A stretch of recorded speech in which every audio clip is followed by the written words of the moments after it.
So hello friends, आज हम करेंगे क्लास 11th का चैप्टर नंबर 2 इकोनॉमिक्स में। और इस चैप्टर का नाम ही है कंज्यूमर्स इक्विलिब्रियम। ये बहुत इंपॉर्टेंट चैप्टर है पूरी माइक्रो इकोनॉमिक्स का। और एक इसके बाद हम पढ़ेंगे प्रोड्यूसर्स इक्विलिब्रियम। तो उससे पहले हमें ये समझना बहुत ज़रूरी है, इससे डिमांड भी हम पढ़ सकते हैं। ठीक है, तो इसमें हम क्या क्या पढ़ेंगे, लर्निंग ऑब्जेक्टिव्स में आपको दिखा देता हूँ। इंट्रोडक्शन पहली चीज़, cardinal utility approach, third utility का concept, fourth law of DMU diminishing marginal utility, fifth consumer's equilibrium, फिर ordinal utility approach, budget line और consumer's equilibrium analysis by IC indifference curve. ठीक है, तो सबसे पहले हम देखते हैं introduction. A consumer is one who buys goods and services for satisfaction of wants. Consumer क्या है? पूरा यूनिवर्स कंज्यूमर है। एवरीवन, चाहे वो प्रोड्यूसर हो, कोई ना कोई चीज़ वी ऑल कंज्यूम। ठीक है, तो पूरा यूनिवर्स जो है वो कंज्यूमर है। और वो एक इंडिविजुअल नहीं होता कभी भी, ये याद रखना। कंज्यूमर मैंने आपको बताया ना, यूनिवर्स है। या तो इंडिविजुअल्स का ग्रुप होगा या इंस्टीट्यूशन होगा कोई। वन हु बाइज गुड्स, जो क्या करता है, आप लोग क्या करते हैं, गुड्स को बाय करते हैं। क्यों बाय करते हैं? अपने सेटिस्फेक्शन के लिए। क्योंकि आप जब आपने कोई चीज़ बाय की, जैसे आप कार है, तो उससे आप कहीं जा रहे हैं, दिल्ली जा रहे हैं, तो उससे आपको क्या मिल रहा है? सेटिस्फेक्शन मिल रहा है। आपको बस में नहीं जाना पड़ रहा है, इतनी परेशानी नहीं हो रही है।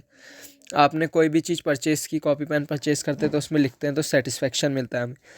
तो इसलिए कंज्यूमर क्या है? One who buys goods and services for satisfaction of wants. उसका इकोनॉमिक्स क्या है? कंज्यूमर और प्रोड्यूसर्स के बिहेवियर को पढ़ने का तरीका। ह्यूमन बिहेवियर को हम बेसिकली जब रीड करते हैं तो उसको कहते हैं हम इकोनॉमिक्स। तो इसमें हम लोग पढ़ेंगे कंज्यूमर के बिहेवियर को पढ़ने के लिए दो जो होते हैं वेज होते हैं। पहला वे हमारा कार्डिनल यूटिलिटी अप्रोच। इसे मार्शल ने डिस्कवर किया था, तो मार्शल्स यूटिलिटी और मार्जिनल यूटिलिटी एनालिसिस भी कहा जाता है। उसके बाद दूसरा ऑर्डिनल यूटिलिटी अप्रोच। इसे इंडिफरेंस कर्व आईसी और हिक्सियन एनालिसिस इसलिए कहते हैं क्योंकि हिक्स और एलन दो साइंटिस्ट थे, उनने इसे डिस्कवर किया था। अब हम बात करते हैं उसका कार्डिनल यूटिलिटी अप्रोच की। तो इसमें क्या होता है, कार्डिनल यूटिलिटी अप्रोच में टर्म आता है ना, जैसे यूटिलिटी आया, तो यूटिलिटी इसका सबसे मेन टर्म है, use to attain the consumers equilibrium. अब कॉन्सेप्ट ऑफ यूटिलिटी को मैं बताऊंगा आपको। यूटिलिटी बेसिकली होता है सेटिस्फैक्शन। सेटिस्फैक्शन या यूटिलिटी कुछ भी कह सकते हैं। अब बात करते हैं meaning of utility. Utility refers to the want satisfying power of a commodity. किसी कमोडिटी का मतलब होता है गुड, कोई सामान, वस्तु जिसे हम खरीदते हैं। ये क्या रिफ़र करती है? Want satisfying power.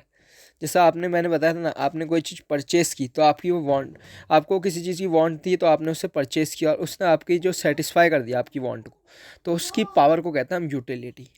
ठीक है, अब बात करी जाती है how to measure utility. How to measure utility में यूटिल्स एक वो है इसकी यूनिट, जिससे हम यूटिलिटी को मेज़र करते हैं। और ये इमेजनरी यूनिट है, ये असली में एग्जिस्ट नहीं करती है, लेकिन इसे साइंटिस्ट ने निकाला है। और ये इसकी डेफिनेशन है, utils are imaginary and psychological units which are use to measure utility. मैंने आपको बताया था सेटिस्फेक्शन इसका मतलब होता है obtained from consumption of a certain quantity of a commodity. Satisfaction जो आप किसी कमोडिटी को खरीद के मिलता है आपको, उसको मेज़र करने के लिए जो साइंटिस्ट ने टर्म निकाली वो है यूटिलिटी को। यूटिलिटी मतलब होता है सेटिस्फेक्शन, वो है यूटिल्स। ठीक है, अब हम बात करते हैं one more way to measure utility. Hence, several economists, including Marshall, suggested the measure of utility in monetary terms. Monetary terms, जहाँ पे monetary दिख गया इसका मतलब हो गया मनी के टर्म्स में। ठीक है, मनी के टर्म्स में हम यूटिलिटी को कैसे मेज़र करते हैं? तो एग्जांपल, इसका एक एग्जांपल लेंगे हम। जैसे suppose one util is assume to be equal to ₹1। Monetary terms में हमें मेज़र करना है, तो एक यूटिल को ₹1 के इक्वल मान लिया।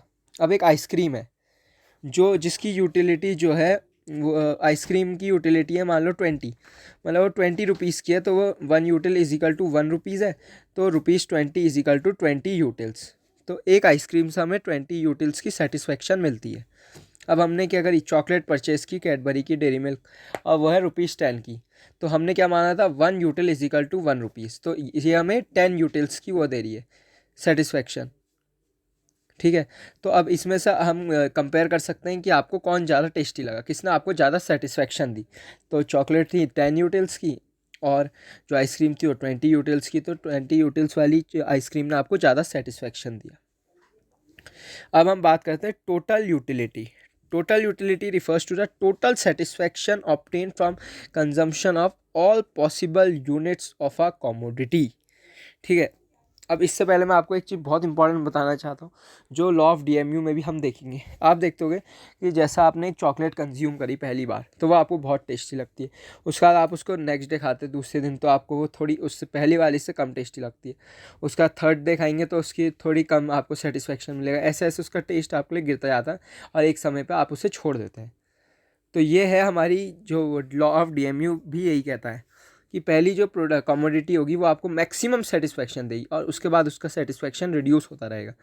तो टोटल यूटिलिटी कहती है कि आपने उस कमोडिटी की कितनी यूनिट्स को कंज्यूम किया और उसके बाद उससे आपको कितना सेटिस्फैक्शन मिला। अगर हम उस सबको जो है ऐड अप सम अप कर देंगे तो वो है हमारा टोटल यूटिलिटी। इसकी एग्जांपल देख लीजिए यहाँ से, if the first ice cream give you a satisfaction of 20 utils and second one give 16 utils then T U from 2 ice cream is 20 + 16 is equal to 36 utils, जो मैंने आपको अभी बताया था। अब आपने थर्ड आइसक्रीम कंज्यूम की, उसने 10 दी। देखिए फॉल हो रहा है, पहली यूटिलिटी 20 मिली, फिर 16, फिर 10, अब इनको ऐड करके 46 यूटिल्स। इसका फॉर्मूला है TUN, total utility of number of units. ये होगा U1 + U2 + U3 + UN। U1 जो है utility of first term, U2 utility from second term, ऐसे हैंड सो ऑन तक। ठीक है, अब बात करते हैं सेकेंड टर्म आई मार्जिनल यूटिलिटी की।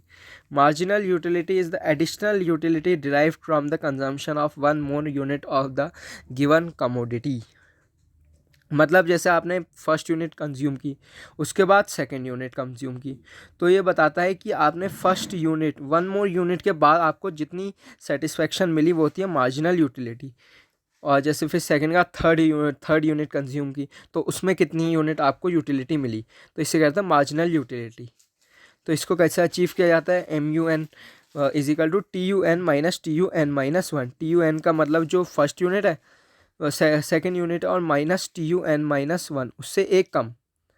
जैसे total utility of 3 units minus total utility of second unit is equal to 46 - 36 is equal to 10 utils.